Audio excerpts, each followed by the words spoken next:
sa aking YouTube channel, Quezon Province Realty TV. Okay po, ako po ulit ang inyong site locator, si Miss Geraldine Villarasa. Andito pa rin po ako sa bayan po ng Tagkawayan, Quezon. Meron pa rin po akong ilolocate na isang property.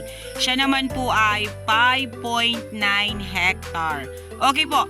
Ang 5.9 hectare po is along Barangay Road. Pero sa ngayon po ay yung papunta po doon sa 5.9 ay hindi pa po siya nasusudsod. Yan pong natututukan na yan ng aking camera. Yan po yung Barangay Road na galing po doon sa labasan. Okay po, tara po at papasukin po natin yung Barangay Road na hindi pa nagagawa or hindi pa nasusudsod na papunta po doon sa property. Okay po. Ito po, lalakarin po muna natin siya. Medyo po nasudsod na siya dati. Nga lang, hindi pa rin po nila naipagpatuloy. Pero yung dun po sa may pinag-umpisahan ko po talaga ng video, ando na yung bakho. Nag-uumpisa na sila doon. Ito na po ang susunod. Ito pong papuntang ito doon sa 5.9 hectare.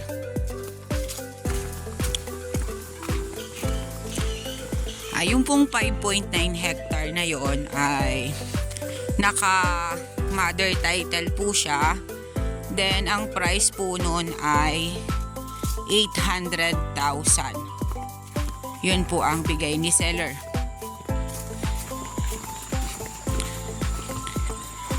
Ito po ay may tatawirin tayo na sapa. Pero po barangay po ang maglalagay dyan ng culvert para po maging maayos po ang kalsada dyan sa part na yan. Ito pa rin po yung gagawing Barangay Road. Yan pong nilalakaran namin na yan.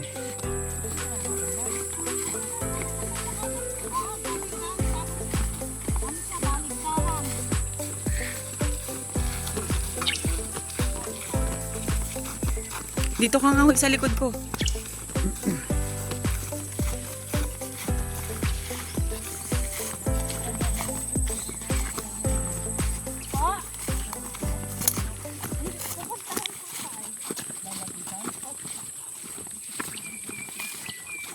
Yan pong natututukan na yan ng aking camera na overlooking. Tay, kasama yung kabiyak. Kasama po yung kabiyak ng overlooking na yan. Kasama po doon sa 5.9 hectare. Yan lang po yung nakita kong medyo bumundok. Napakaganda po doon sa taas. Kita nyo po ang buong Tagkawayan, Quezon. Then ayan po ang Kapantayan. Napakalaki po ng 5.9 kaya hindi ko po siya maiikot lahat. Dito lang po ako sa pinakang malapit na to. Pero yung abot po ng aking tanaw ay pantayin lahat. Ayan, may mga batino. Sabi po ni tatay dati, ito ay tinataniman nila. Nga lang, napapabayaan nga po nila kasi nga ang bahay nila ay nandun na sa bayan. Kaya medyo po hindi nag-improve yung mga tanim nila dito. Tate, ano may sapa dito? Meron po dyan sa may baba yung kinakabutan. Okay po. May sapa po dito. Sa loob po ng property mismo? Okay po. Ang source po ng water dito sa loob ng property ay sapa. Hindi po siya na ano tay? Hindi siya na iigahan? Kahit po tag-init? Okay po. Hindi po naiigahan yung sapa. Yun po ang maganda sa isang property, yung may source of water na hindi po naiigahan. Ayan, ito pong side na yan ang mga batino. Maliliit pa lang po siya, hindi po siya katulad dun sa iba na talagang nagtatayugan na. Linisin lang po talaga yung area. Dito naman po sa mga nakapalibot dito sa property na to, dito sa area na to, marami na pong nakabili. Dito po kasi sa Tagkawayan, pagka po mga ganitong mga nasa hindi pa po abot ng develop na barangay road, syempre po mga mura pa sila.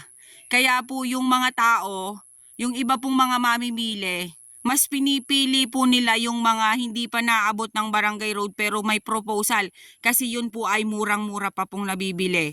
Kesa po doon sa iba na mga property na talagang na-develop na po yung kalsada, ay milyon na po talaga ang usapan. Ito pong 5.9 hectare na to, binibigay lang po to ni seller ng 800,000 net. Ayan, kayo na po ang bahala. Napakaganda po ng property na yan. I-develop lang po siya, pataniman po kung anong pwedeng dito, lagyan po ng nyog or rambutan or lansones, kakao. Ito yun po ang maganda dito sa property na to. Then dun po sa may overlooking kanina, dun ang magandang rest house. May signal din po dito ng telepono. Yung pong side na yan, yang may bundok na yan, nabili na po yan. Yan po ay na-vlog ko rin po dati.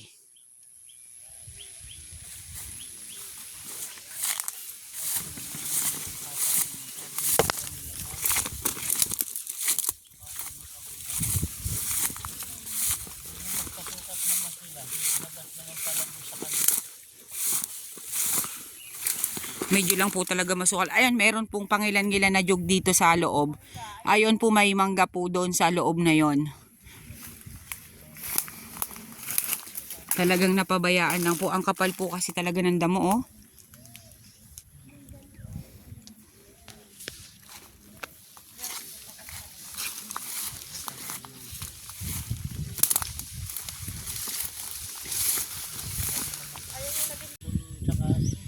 Dito po talaga sa mga katabi ng property na to, mga nabili na po.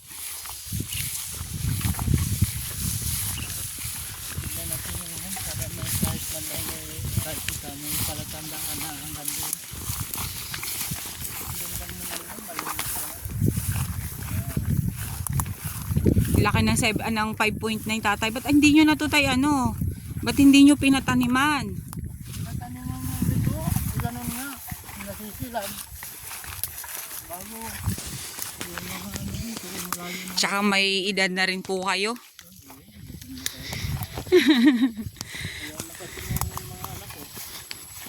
Lalo na po at pag ang mga anak ay mga professional na, ay dyan na lang kayo sa bahay.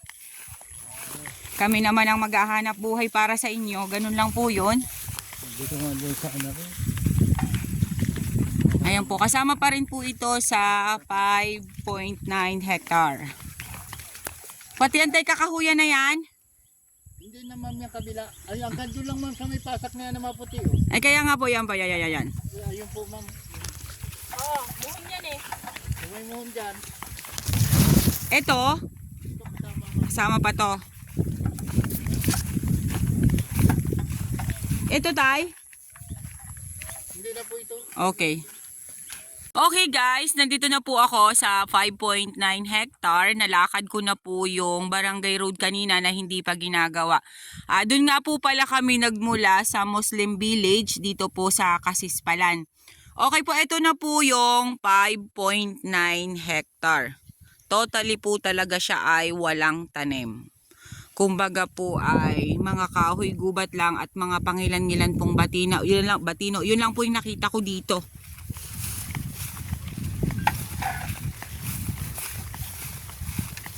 Sobra pong damo kaya hindi po makikita yung klase ng lupa niya. Pero dito po sa side na to, itong dinadaanan kong to, pantayin po siya.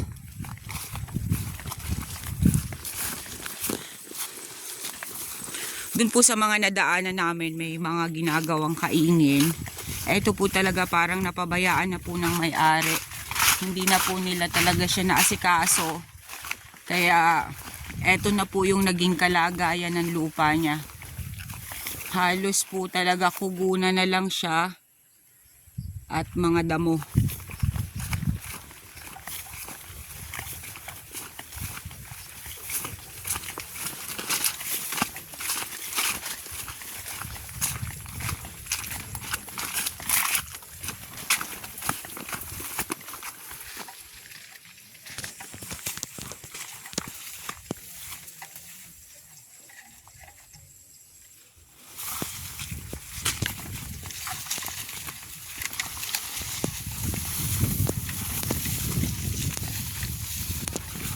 Yung pong natututukan ng aking camera, pantayin po talaga siya lahat.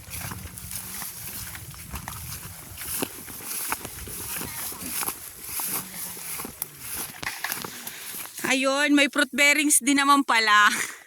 Ano na nga pangalan to? Duhat, ano? Okay, may isa pong duhat dito sa gitna. Ayan po, may mangga po doon, sabi ni seller. Ayan. Ito po ay pantay na pantay po itong side na to. Yan. Yan pong natututukan na yan ng aking camera na overlooking. Tay, kasama yung kabiyak. Opo, ma'am. Kasama po yung kabiyak ng overlooking na yan. Kasama po doon sa 5.9 hectare. Yan lang po yung nakita kong medyo bumundok. Napakaganda po doon sa taas. Kita nyo po ang buong Tagkawayan, Quezon. Then ayan po ang Kapantayan. Napakalaki po ng 5.9 kaya hindi ko po siya maiikot lahat. Dito lang po ako sa pinakang malapit na to. Pero yung abot po ng aking tanaw ay pantayin lahat. Ayan, may mga batino. Sabi po ni tatay dati, ito ay tinataniman nila. Nga lang, napapabayaan nga po nila kasi nga ang bahay nila ay nandun na sa bayan. Kaya medyo po hindi nag-improve yung mga tanim nila dito. Tatay, ano may sapa dito? Meron po dyan sa may baba yung kinakabutan. Okay po. May sapa po dito. Sa loob po ng property mismo? Okay po. Ang source po ng water dito sa loob ng property ay sapa. Hindi po siya na ano tay? Hindi siya na iigahan? Kahit po tag-init? Okay po. Hindi po naiigahan yung sapa. Yun po ang maganda sa isang property, yung may source of water na hindi po naiigahan. Ayan, ito pong side na yan, mga batino. Maliliit pa lang po siya, hindi po siya katulad dun sa iba na talagang nagtatayugan na. Linisin lang po talaga yung area. Dito naman po sa mga nakapalibot dito sa property na to, dito sa area na to, marami na pong nakabili.